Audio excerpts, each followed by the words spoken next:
Assalamualaikum warahmatullahi wabarakatuh. Berjumpa kembali dengan saya Ning Monik Ani Putra dalam channel Couple Tablik. Bismillahirrahmanirrahim. Robbi shroli shodri wa yassirli amri wahlul 'uqdatam min lisani yafqahu qawli. Hasbunallahu wa ni'mal wakil, ni'mal maula wa ni'man nasir. Allahumma sholli ala Muhammad wa ala ali Muhammad. Wahai saudaraku sesama muslim, pada sekolah panguripan kali ini kita bahas tentang hidup kok gak mau diatur. Nah, banyak di antara kita yang baik secara verbal maupun tidak verbal itu mengatakan ataupun mengesankan bahwa hidup saya, yang menjalani juga saya. Ngapain kamu ngatur-ngatur saya? Apa hak kamu ngatur-ngatur saya? Wahai saudaraku sesama muslim,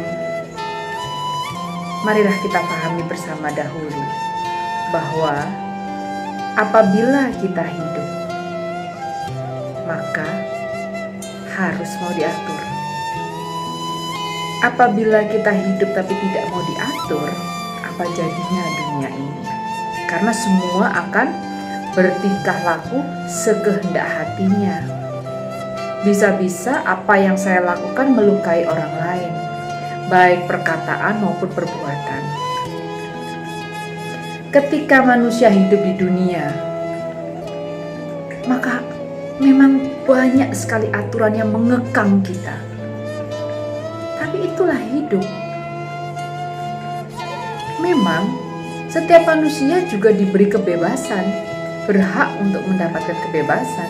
Tapi kebebasan yang kita miliki bukanlah kebebasan yang absolut karena kita masih ada di dunia. Kebebasan yang kita miliki juga pasti memiliki batasan. Apa batasannya? Batasannya adalah aturan. Yang kedua adalah batasannya adalah hak asasi orang lain, di mana orang lain juga memiliki kebebasan yang sama, memiliki hak asasi yang sama dengan kita. Jadi kalau kita masih hidup di dunia dan tidak mau diatur, kelihatannya kita salah tempat. Misalkan supaya saya tidak diatur, saya mau hidup di hutan saja. Jangan lupa bahwa di hutan pun ada aturannya. Siapa yang mengatur? Alam. Misalkan ada binatang. Apakah iya ketika kita hidup di hutan kita bisa seenaknya membunuh mereka? Apakah mereka tidak bisa membela diri? Apakah mereka juga tidak bisa menyerang kita? Nah, itulah aturan. Artinya kita harus saling menghormati dengan seluruh makhluk Allah secara tidak langsung apabila kita mampu berpikir dengan akal dan iman. Ketika kita lahir di dunia, maka pedoman kita yang hakiki adalah Al-Quran dan hadis. Seperti yang tertulis di dalam surat Ar-Ra'd ayat 37 yang artinya, dan demikianlah kami telah menurunkan Al-Quran itu sebagai peraturan yang benar, kata Allah, dan dituliskan dalam bahasa Arab.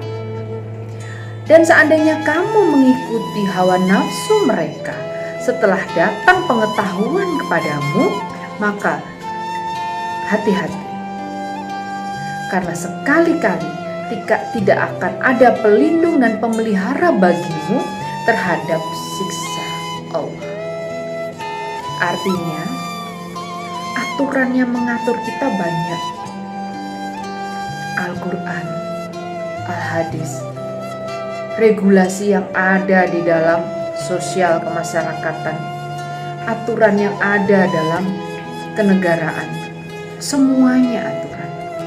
Termasuk ketika kita menjalin sebuah relationship dan di situ ada kesepakatan-kesepakatan di antara para pihak, itu juga aturan. Jadi Kalau misalkan saya menjalin sebuah relationship dengan seseorang, hanya saya yang harus diatur, hanya saya yang harus mau diatur, tapi lawan relationship saya tidak mau diatur, apa jadinya relationship itu? Tidak akan bisa berjalan dengan baik, akan pincang, yang satu akan melukai yang lain. Kenapa? Karena lawan relationship saya akan semena-mena. Sama dengan ketika negara mengatur kita, hanya negara saja yang mengatur kita, kita tidak berhak menentukan aturan sendiri. Misalkan ketika saya mau menjalin hubungan hukum dengan orang lain, membuat perjanjian, tidak boleh, apa jadinya? Nah, wahai saudaraku sesama muslim, sekali lagi, marilah kita camkan pada diri kita bahwa selama kita hidup, memang kita dibelit oleh berbagai macam aturan.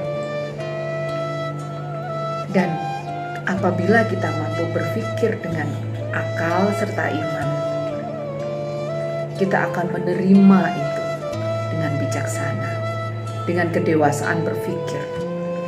Karena bagaimanapun, apabila manusia atau makhluk Allah tidak diatur, tidak ada aturannya hidup di dunia, maka dunia ini akan kacau. Bayangkan, hukum rimba itu pun ada aturannya. Sebebas-bebas binatang ada aturannya. Siapa yang kuat maka dia yang menang, itu pun aturan. Jadi apa alasan kita tidak mau diatur? Anak tidak mau diatur oleh orang tua, istri tidak mau diatur oleh suami, maka relationship itu tidak akan berhasil dengan baik, akan pincang, bahkan mungkin akan bubrah. Wahai saudaraku sesama muslim, marilah mulai sekarang kita tebalkan iman, kita tebalkan takwa, sehingga apapun yang apapun pemikiran kita yang membuat kita galau, kembalikan semuanya kepada Allah. Libatkan semua perbuatan kita, apapun yang kita lakukan, libatkan Allah. Maka insya Allah kita akan selamat, dituntun oleh Allah, dan kita tidak akan mendapatkan kesulitan, karena Allah sungguh maha memberikan kemudahan, dan Allah maha mengatur sebaik-baik pengaturan. Demikianlah saudaraku sesama muslim, pertemuan kita, sekolah panguripan kita pada kali ini, semoga bisa saling memberikan manfaat.